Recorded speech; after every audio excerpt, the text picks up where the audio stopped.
말씀 보겠습니다. 베드로전서 2장 1절부터 12절 말씀. 다루는 본문은 많은데 다 읽기는 좀 그래서 두 절만 읽도록 하겠습니다. 우리 짧으니까 우리 한 목소리로 읽겠습니다.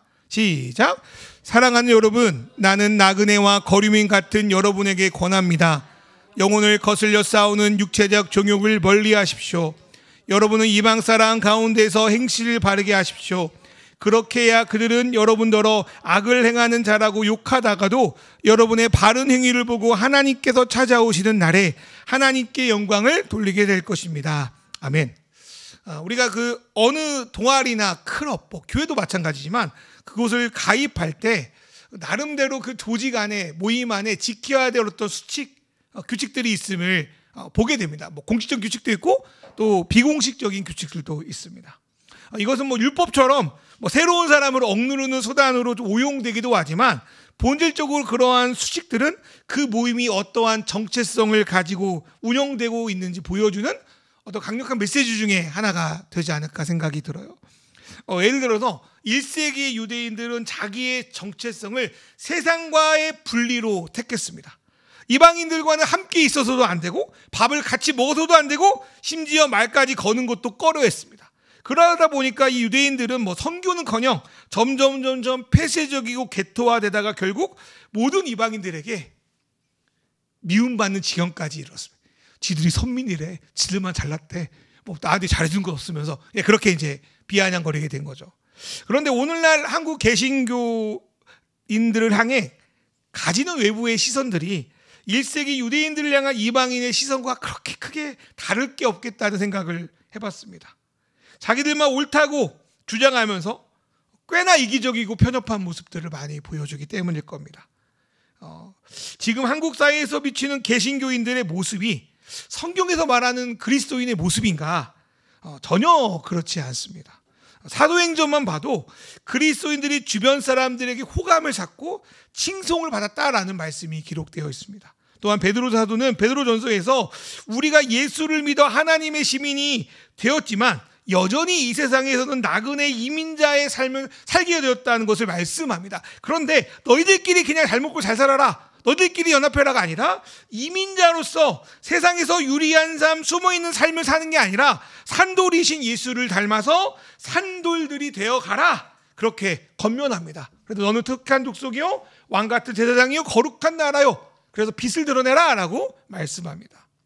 그리고 우리가 사는 세상의 그 다양한 영역 속에서 산돌들로 사는 것이 어떤 것인지 우리에게 오늘 본문에서 구체적으로 말씀해 주는데, 먼저 산돌들이 살아가는 대원칙이 무엇인지 우리가 본문을 읽었던 11절 12절에서 크게 세 가지로 말씀하고 있습니다. 첫 번째로는 나그네의 정체성을 잃지 않는 겁니다. 예를 들어서 여러분이 제주도에서 한 달 살기를 한다고 합시다. 해봤습니까? 네. 그러면 한 달만 살 건데 숙소를 렌탈하겠죠. 구입하지는 않을 거 아닙니까? 그리고 냉장고, 가구처럼 부피가 큰 제품들은 살까요, 안 살까요? 안 사죠. 왜냐하면 한 달 후에 이곳을 떠나야 하기 때문에. 만약에 떠나야 될 사람이 거기서 평생 눌러 앉을 것처럼 이것저것 사다가 나중에 다 버리고 떠나든지, 아니면 헐값에 당근에, 아니 나눔에 그냥 무료로 당근에 넘겨줘야 되는 그 불행한 사태를 맞이할 수 있습니다. 신앙도 비슷하지 않나 생각이 들었어요. 우리가 살아가는 이 삶이 잠시 머물렀다가 떠나야 될 곳이라면 우리는 이 세상에서 좋다고 하는 것, 누리는 거에 그렇게 목숨 걸지는 않을 겁니다. 단지 필요한 것들을 잠시 빌릴 뿐이라는 것을 기억하고 예수님께서 우리를 위해 거할 처소를 예비해 놓고 있다는 사실을 믿고 살아갈 때 우리가 나그네구나, 우리가 하나님 나라 이민자라는 사실을 잃지 않을 겁니다. 두 번째로 성경에 보니까 영혼을 거슬려 싸우는 육체적 정욕을 멀리하라 라고 써 있습니다. 여기서 말하는 영혼은 우리가 예수님의 부활과 죽음과 부활로 거듭난 새 생명, 썩지 않을 하나님의 유산, 산돌이신 그분과 산돌들이 되어 영적인 집으로 지어져서 그분의 빛을 비추는 존재, 그게 바로 영혼입니다. 그러나 이민 생활이 길어지면요, 그 영혼에 맞서 싸우는 그 육체적 정욕, 욕망이 늘 우리를 넘어뜨리려 하고 시험에 들게 만듭니다. 솔직히 욕망 자체는 문제가 되지 않잖아요. 배고파서 먹고 싶은 욕망이 죄가 아닌 것처럼 말입니다. 그러나 이러한 욕망이 남의 것을 탐하거나 몸을 해치는 것으로 발현될 때 그 욕망은 문제가 됩니다. 이러한 문제는 결국 하나님보다 그 욕망의 대상이 더 크게 보일 때, 그런 것들을 더 추구할 때 생기는 일입니다. 그렇게 우리는 우리가 가진 수많은 어떤 욕망들이 그분과 맺은 그 사랑의 언약을 망가뜨리지 못하도록, 누군가를 만날 때, 이성을 만날 때 그냥 만날 수 있잖아요. 그렇죠? 만나야 돼요. 그게 욕망들이야. 그러나 그것이 어느 순간 하나님 말고 어떤 다른 어떤 영적인 바람을 핀다, 그것이 더 소중하다라고 변질되면 안 되는 것처럼 우리는 영혼을 거스려 싸우는 육체의 욕망을 멀리해야 되고 절제하고 제어해야 됩니다. 세 번째로, 우리는 이방 사람들 가운데 행실을 바르게 해야 된다고 합니다. 여기서 말하는 행실은 기본적으로 이방 사람들도 받아들일 만큼 상식적인 삶을 살아라는 말씀입니다. 우리 베드로전서 2장 12절 말씀 제가 읽어드리면, 여러분은 이방 사람 가운데서 행실을 바르게 하십시오. 그렇게 해야 그들은 여러분더러 악을 행하는 자라고 욕하다가도 여러분의 바른 행위를 보고 하나님께서 찾아오시는 날에 하나님께 영광을 돌릴 것입니다.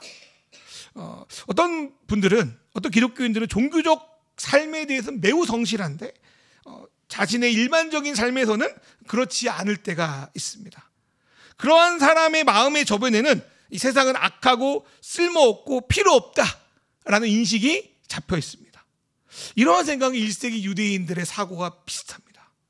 하지만 베드로 사도는 오늘 말씀에서 이방인들도 받아들일 만큼 상식적인 삶, 상식 이상의 삶까지 말하는데 상식 이상의 삶은 너무나 무리일 수 있으니까 상식적인 삶이라도 살으라고 우리에게 강조합니다. 그리고 이러한 삶이 우리가 믿는 하나님을 전하고 알리는데 매우 중요한 요소라는 것을 가르쳐 줍니다. 유대교와 기독교는 그런 면에서 되게 다른 위치를 차지하고 있습니다.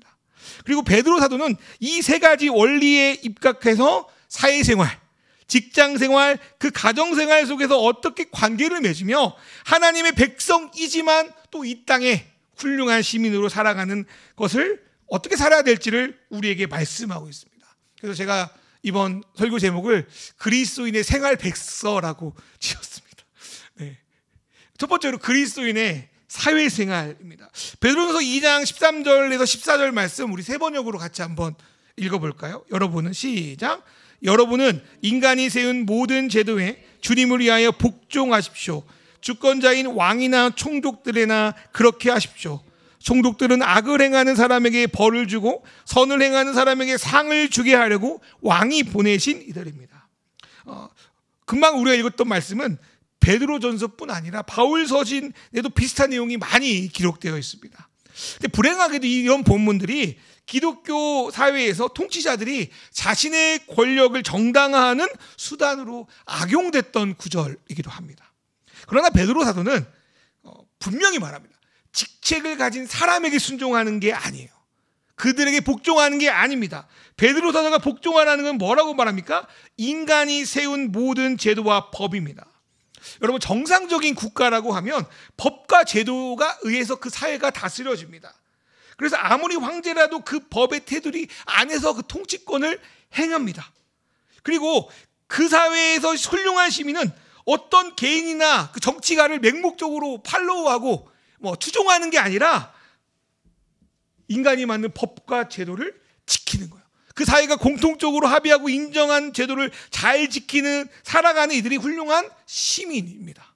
그래서 유진 피터슨의 메시지를 보니까 이 본문을 뭐라고 번역하냐면 모든 제도에 복종하는 것을 훌륭한 시민이 되는 거라고 번역해 놨습니다.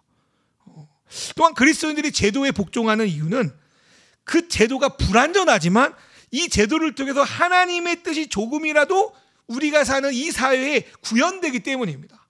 그래서 성경 보니까 악을 행하는 이에게 벌을 주고 선을 행하는 이에게 상을 주는 이 기본적인 원칙에 동의해서 좀 부족하고 마음에 안 들지만 위에 있는 권력자 황제에게, 그 당시 황제가 최고 통치자니까 그들에게 협력하는 겁니다. 그런데 만약 황제와 총독 같은 이들, 통치자들이 그 사회의 법과 제도를 무시하고 아까 앞에서 말하는 말씀과 반대로 악한 자들을 우대하고 선한 자들을 핍박하는 일을 한다면 우리는 어떻게 해야 되나? 그렇게 되면 우리는요, 하나님께 유인받은 권세를 악용하고 사회적 위험 요소로 전락한 그 황제의 방식에 선한 방식으로 비폭력적으로 저항하면서 기독교인들이 그 사회의 악에 동조하는 것이 아니라 선을 행한다는 것을 사회에 보여줘야 된다고 오늘 베드로전서가 말씀하고 있는 겁니다.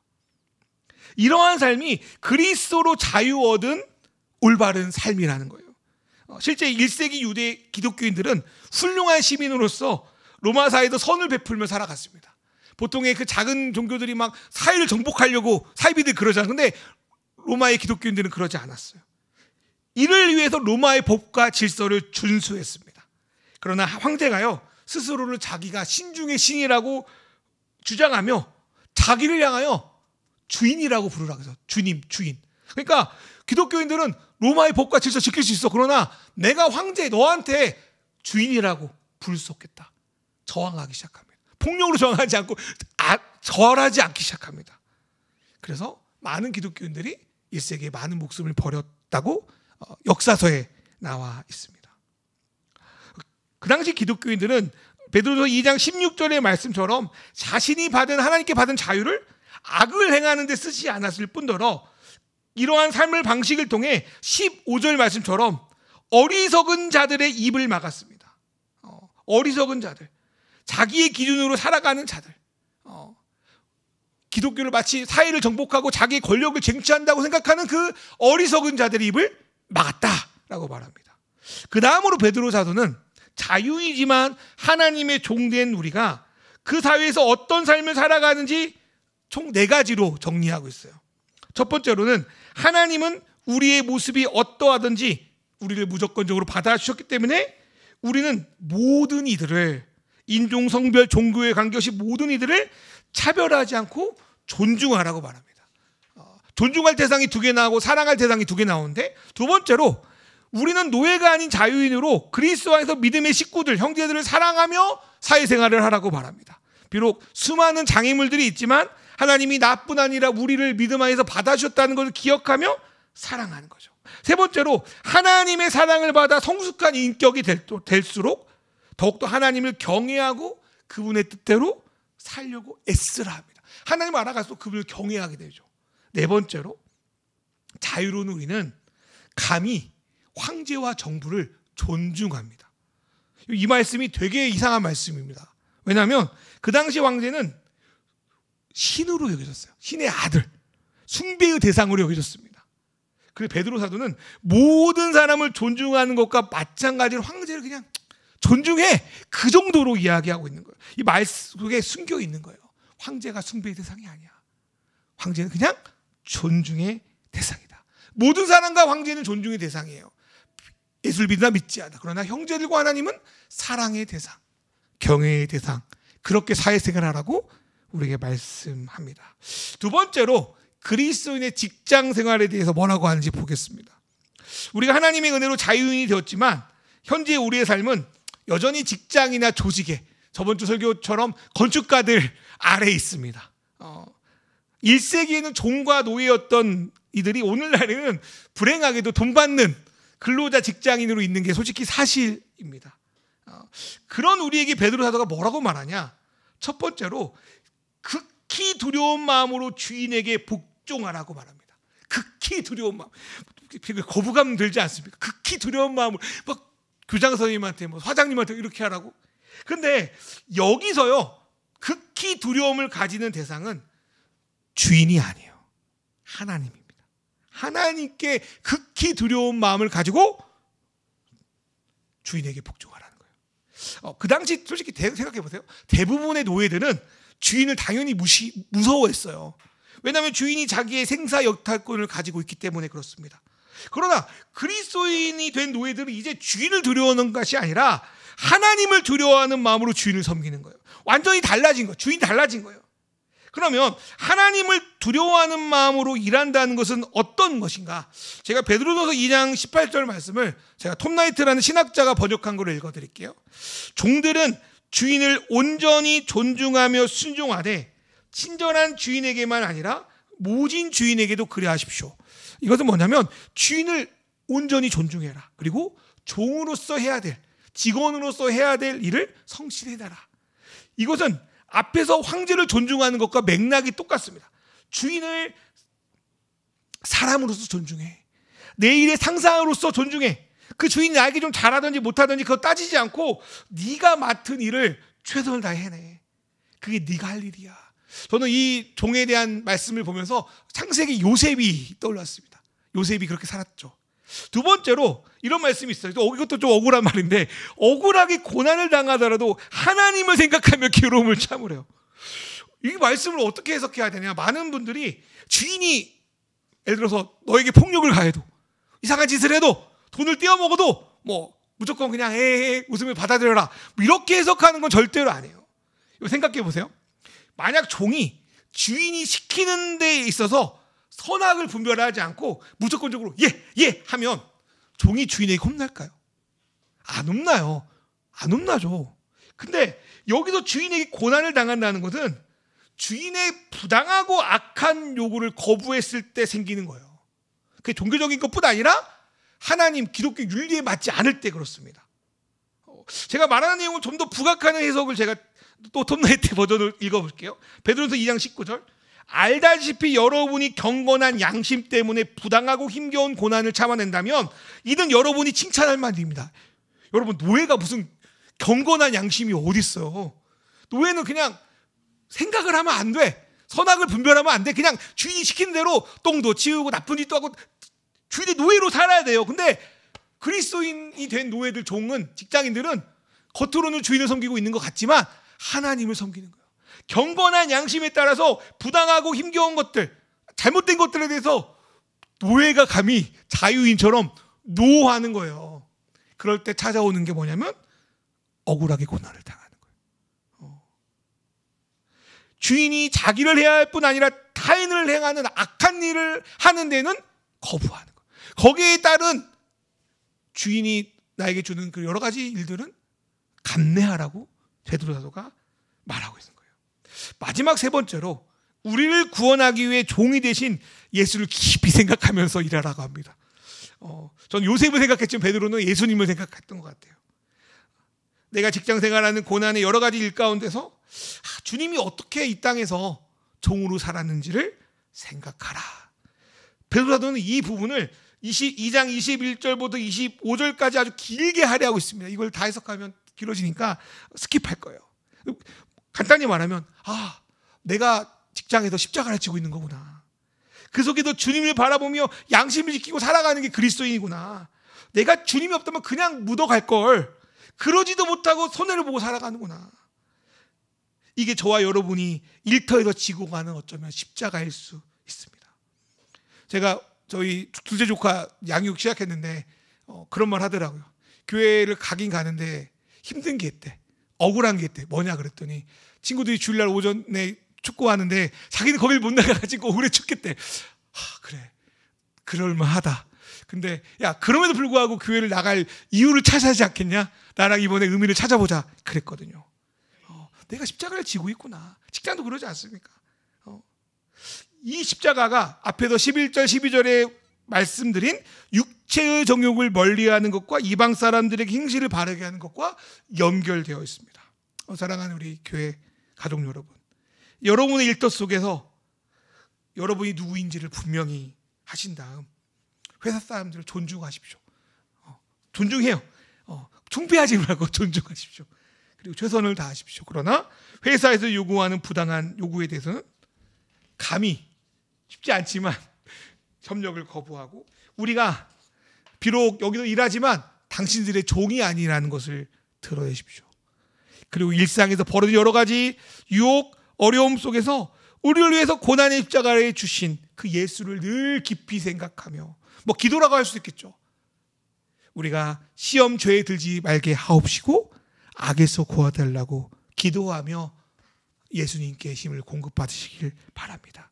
그럴 때 하나님이 우리가 직장 안에서 선을 행하고 육체의 정욕을 멀리하고 그리스도인의 정체성을 지킬 수 있도록 인도해 줄 거라고 믿습니다. 마지막 세 번째로 그리스도인의 가정생활입니다. 지금도 그렇지만요, 기독교인은 남성보다 여성이 많습니다. 저희도 이제 여성이 더 많은데 그때도 1세기도 비슷했던 것 같아요. 그 당시 남성과 여성, 남편과 아내는 갑과 을같이 매우 수직적인 관계였습니다. 우리가 로마 역사를 보면, 역사 좋아하면 좀 모르겠지만 고대 사회에 비해 상대적으로 로마 사회의 여성들은 지위가 높았다는 것들을 볼 수 있습니다.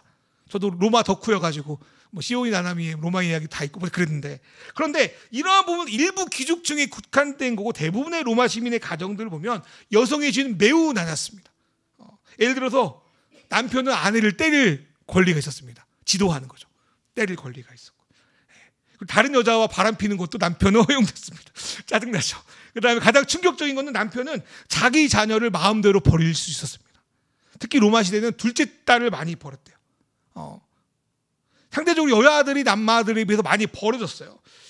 참고로 말하면 그 수많은 고아들을 기독교인들이 맡아 키웠다는 기록도 있습니다. 그러니까 그 당시 사람들은 남자와 여자가 완전히 다른 급의 존재라고 생각했던 거예요.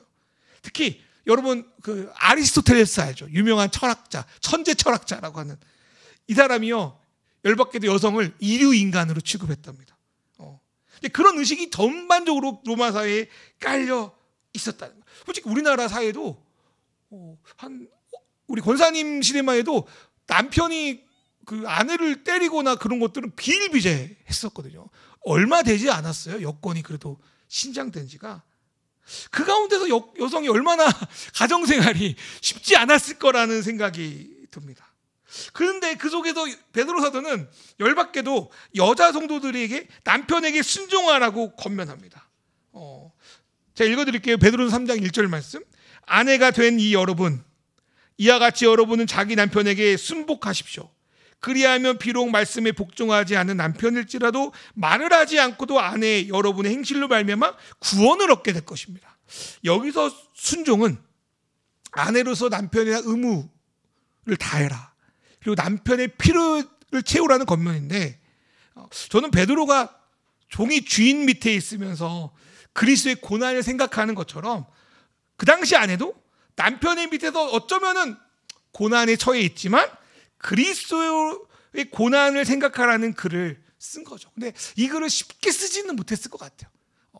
고난을 감당하라는 말이 얼마나 말하기 어렵겠습니까?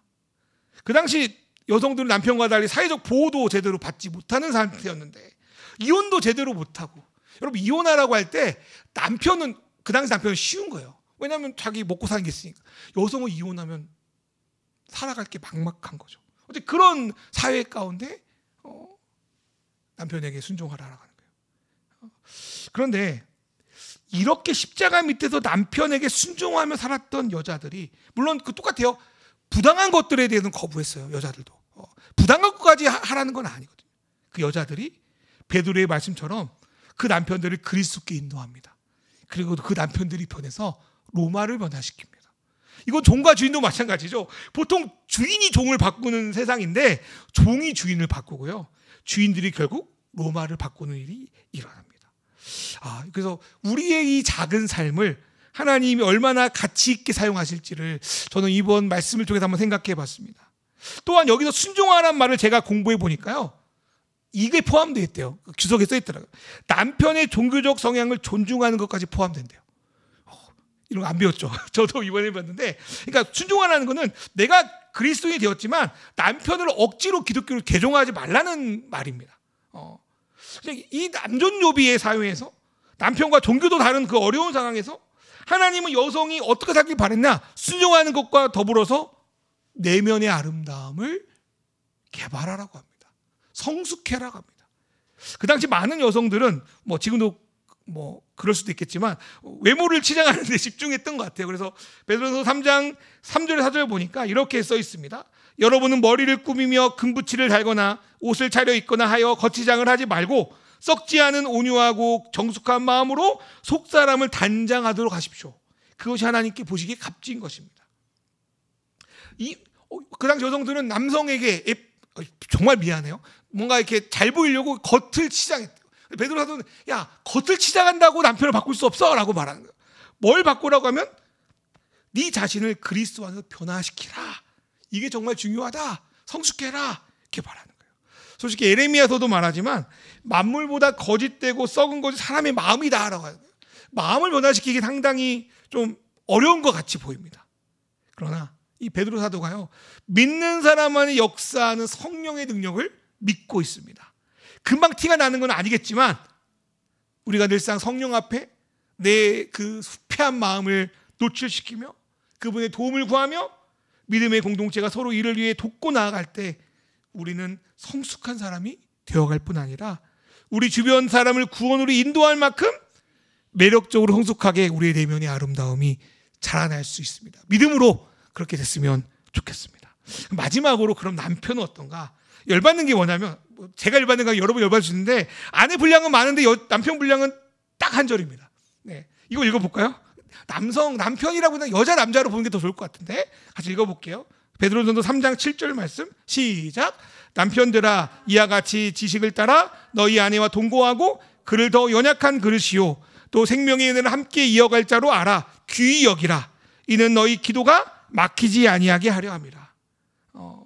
여기서 첫 번째로 이와 같이 지식을 따라 아내와 동거하라라는 말씀은 아내와가 남편과 어떻게 잘 살 수 있는지, 아내가 고민하는 것 이상으로 너희도 아내와 어떻게 잘 살 수 있는지를 고민해라. 이와 같이는 아내가 너희에게 한 방식으로 너희 똑같이 해라라는 거예요. 고민해. 어떻게 살지. 두 번째로 아내를 연약한 그릇으로 여기라는 건요, 아내를 차별하라는 것이 아니라 여자와 남자의 차를 이해하고 그 갭을 메꾸라는 겁니다. 이것은 여자뿐 아니라 남자에게도 적용되겠죠. 서로 잘하는 게 있고 못하는 게 있습니다. 살아온 삶도 다릅니다. 그러나 그것을 가지고 너는 그걸 왜 못하냐고 막 비방하거나 그러지 말고 연약한 그릇으로 여겨서 그 연약함을 메꿔갈 때 그 안에, 그 관계 안에 하나님 나라가 임합니다.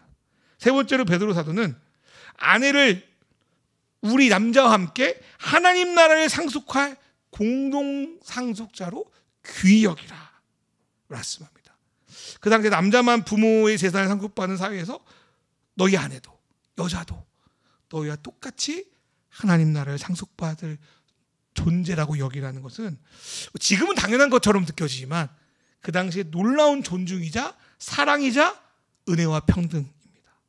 또한 이것은 하나님이 보실 때 남녀를 따로 차별해서 보는 게 아니라 함께 하나로 보신다는 것을 의미합니다. 그럴 때 우리는 이런 생각을 할 수 있어요. 신앙생활은 나만 잘해서 되는 게 아니구나. 주 안에서 한 몸 되대로 함께 그 나라를 이뤄가는구나. 그리고 함께 주 안에서 행복해져야 되는구나. 나와 너의 운명은 연결되어 있구나. 이걸 받아들일 때 여자는 남자에게, 남자는 여자에게, 아내든 남편이든 서로 더 잘하지 않을까 생각이 듭니다. 지금까지 우리는 사회에서, 직장에서, 가정에서 어떻게 우리가 산돌들로 살아갈지에 대한 말씀을 봤습니다. 꽤 긴 본문을 나름 축약해서 봤어요. 이 모든 내용을 마치고 난 뒤 베드로 사도가 좀 뜬금없는 말씀을 합니다. 뭐라고 합니까? 이렇게 살아야 그 무엇도 너의 기도를 막지 못할 거다. 이 말씀이 좀 이상하게 다가와요. 남편과 아내의 관계, 확장하면 종과 주인, 법과 제도 속에서 그리스도인답게 사는 것이 기도와 무슨 관계가 있는 건가? 이것은 우리 삶과 기도가 매우 밀접하게 연결되어 있다는 것을 의미합니다. 사회에서, 직장에서 배우자에게 함부로 대하면서 막 살면서 하나님께 잘되게 해달라고 기도하는 것은 말이 안 되는 거예요. 만약에 그렇게 기도해서 소위 응답이라는 걸 받았다고 한다면 그거는 결코 하나님께 온 게 아니에요. 악령에게 왔다고 저는 감히 말할 수 있을 것 같아요. 그러나 내가 그리스도의 십자가를 지고 훌륭한 시민, 또 직장인, 배우자로 살아갈 때 우리의 기도의 깊이와 질은 그리스도를 닮아가요. 삶을 살아보며 기도하면 그 내용이 달라집니다. 그때 우리는 우리의 욕심을 내려놓고 정말 하나님이 원하시는 기도를, 그 신음소리를 하나님께 낼 수 있다는 생각이 들어요. 하나님, 이 나라의 지도자가 법과 제도를 어기며 사람들을 핍박합니다. 주님, 저 지도자를 막아주십시오. 우리가 이 시대에 진정한 훌륭한 시민으로 살아갈 수 있도록 도와주십시오. 주님, 내가 직장에서 성실하게 살아갈 수 있도록 인도하십시오. 직장의 상사가 때로 하나님보다 더 두렵게 느껴집니다. 그러나 그들이 요구하는 악에 참여하지 않도록 도와주십시오. 주님, 우리 부부가 외모가 아니라 거치대가 아니라 서로의 중심을 바라보게 하십시오. 주 안에 성숙해져서 서로 연약함을 메우는 관계로 변화시켜 주십시오. 주 안에서 동등함을 믿고 손을 잡고 나아가게 해주십시오. 이런 기도는 삶을 살아가지 못하면 못하는 기도입니다. 피상적인 기도, 뭔가 잘 되게 되라는 기도, 이런 기도가 아니라 그 삶을 살아갈 때 하나님 앞에 어쩌면 진실한 기도, 순수한 기도, 그 기도를 드릴 수 있을 거라는 생각이 듭니다. 이렇게 우리가 산돌들로 살아갈 때 우리의 기도는 진실해지고 순수해질 수 있습니다.